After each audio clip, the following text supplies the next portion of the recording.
今回は東京都北区中里の第二中里踏切を見学します。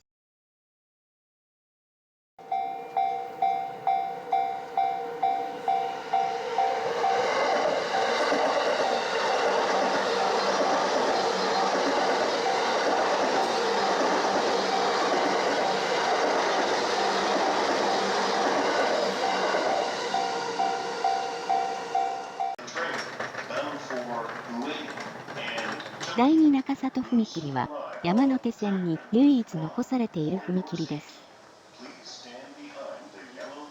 駒込駅東口より400メートルほど東にあります。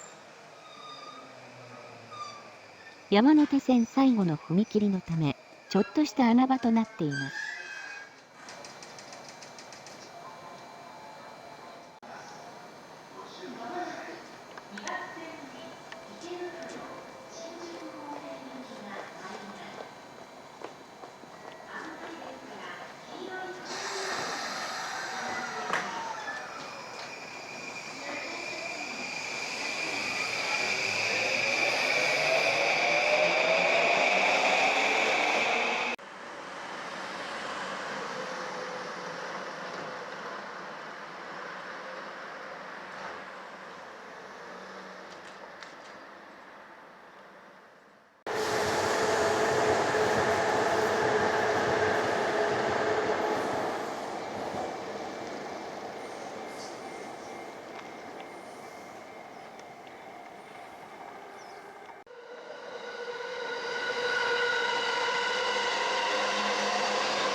踏切の手前には巨大なゴルフボールが見えます。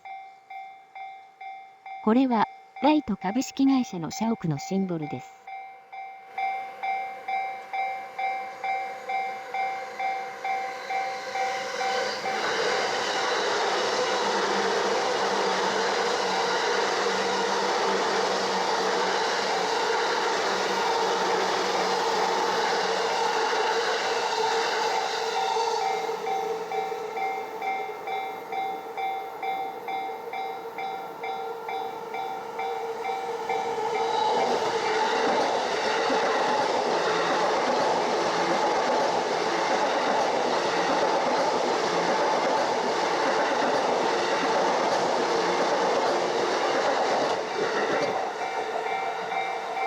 残念ながら第二中里踏切は廃止されることが決まっています。